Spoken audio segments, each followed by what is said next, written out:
Processor होता है? कितने बिट का होता है? तो ये होता है 8 bit processor, 8 bit processor, option number A right हो जाएगा। चलिए क्वेश्चन नंबर थर्ड, वह लॉजिक गेट जिसे इन्वर्टर कहते हैं कौन सा है? Not gate, NOT not, option number D right हो जाएगा। सब्सक्राइब नहीं किया तो कर लेना, टेलीग्राम व्हाट्सएप ग्रुप पे ज्वाइन हो जाना।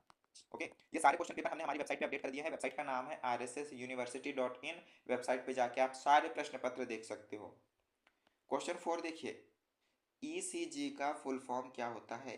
तो ईसीजी का फुल फॉर्म होता है electrocardiogram. Electrocardiogram, option number B right हो जाएगा।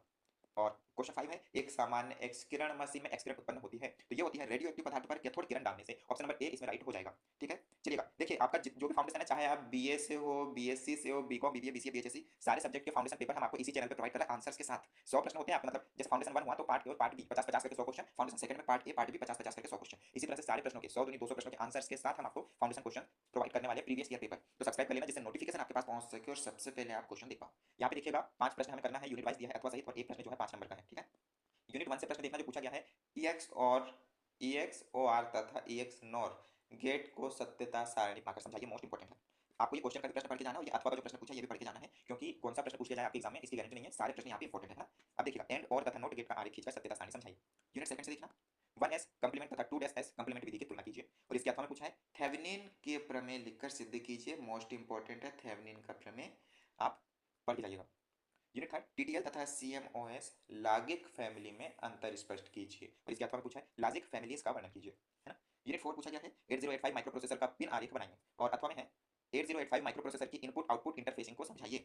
8085 माइक्रो प्रोसेसर की इनपुट आउटपुट इंटरफेसिंग। चलेगा, लास्ट यूनिट है, इसके बाद हम सेक्शन सी पे चलेंगे। ईसीजी मशीन के इलेक्ट्रोड्स तथा लीड्स का वर्णन कीजिए, और अथवा में पूछा एक्स किरण के उत्पादन को समझाइए। वेरी इंपॉर्टेंट प्रश्न है, सारे प्रश्न पढ़ के जाइए। अब जो सेक्शन सी पूछा गया ना, 10 नंबर का एक प्रश्न है फ्रेंड्स, 4 प्रश्न हमें सॉल्व करना है, हालांकि यहाँ पे 6 से 7 प्रश्न दिए गए हैं। राजा शंकर साई यूनिवर्सिटी छिंदवाड़ा 2024 का प्रश्न है, सब्सक्राइब कर लो तो आपको foundation, major, minor, elective, vocational सारे प्रश्न पत्र इसी चैनल पे प्रोवाइड होंगे। क्वेश्चन देखिए, 7 नंबर का क्वेश्चन है ये पूरा, पूरे पेपर का। अधिकतम सामर्थ्य स्थानांतरण प्रमेय को समझाइए, अगर बनता है तो ठीक है, नहीं तो पढ़ के जरूर जाना, 10 नंबर में पूछा गया ये प्रश्न है। 8086 माइक्रो प्रोसेसर के आर्किटेक्चर को समझाइए, 10 नंबर का प्रश्न है।